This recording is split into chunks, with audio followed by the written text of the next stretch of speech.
Ayo kita teruskan lagi dan kali ini Ray nak bagi tahu sesuatu pasal kami. Jeng.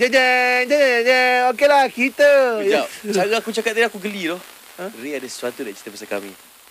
Oh, you tak ada. Aku ni geli lah. Biar tadi. cakap. Okey. Ray ada sesuatu nak ceritakan pasal Ray dengan Hanif. Okey, Gelinya dengar. Johan sebut nama aku kat Raja Lawak. Thank you Johan. Dan ini rezeki kita. Oh, Jumaat lepas. Ya, Jumaat lepas. Oh, dia cerita Jumaat lepas ni. Okey, ini Pasal tu muka macam kau. yelah tahu. Dia berkait kat lah. Berkait. Dia berkait dengan Johan sebab apa? Sebab kita rezeki bersama-sama kan. Betul. Dan Alhamdulillah kali ini Ray dan juga Hanif ada TV show yang baru yang 13 hari bulan ni. 13 hari bulan Mei ni jam 10 malam di saluran 132 Astro Warna ada rancangan baru yang dihostkan oleh Ray dan Hanif. Oh, ni kita kira rezeki bersama lah ni. Rezeki bersama lah. Orang dua orang je, aku tak ada kan. Kita buat Isnin. So kau buat penutup lah Jumaat Raja Kau Lawak. buka, kau open, aku close lah. Okay lah, Awal minggu, hujung minggu kita ada lah. rezeki bersama lah, boleh Rezeki lah. bersama lah.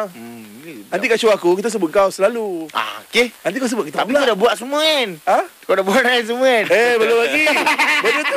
Benda tu live lah.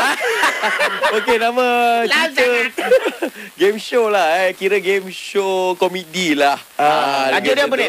Fras Gila. Fras gila. Jadi segmen dalam segmen. Benda lain tak pernah dibuat ke Malaysia. Klise sangat. Lain daripada lain. Sebab ni Okey, show awak apa beza dengan orang lain? Dia lain daripada yang lain. Klise sangat. aku tak habis cakap lagi. Okey. Ni lain, ni different. Ni different. Okey, macam mana? Okey, jangan tengok jangan tengok Fras Gila 13 hari bulan jam 10 malam saluran 132. Jangan tengok. Oh, so original. That's original. This is different. Teruskan bersama kami kejap lagi Mak Jemaah. Confirm dia bawa naik Sheila Hamzah lagi Juara Pagi Era.